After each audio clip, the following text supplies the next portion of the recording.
Don't watch another video. Don't think about starting no another business. Pick one. I don't give a fuck what it is.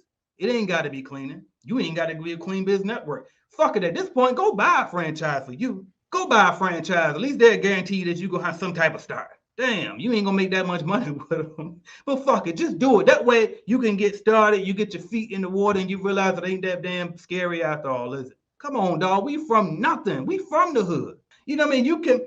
Some of us come from neighborhoods you can't even walk to the store in peace. You get your ass whipped. And you scared of a fucking business? This is paperwork. You scared to do paperwork? You scared to move a mop and vacuum a floor? What the fuck? Like, come on, like I can see this ain't no sales pitch. Like I said, I don't give a fuck if you get a starter kit. I don't give a fuck what you do, but you need to do something.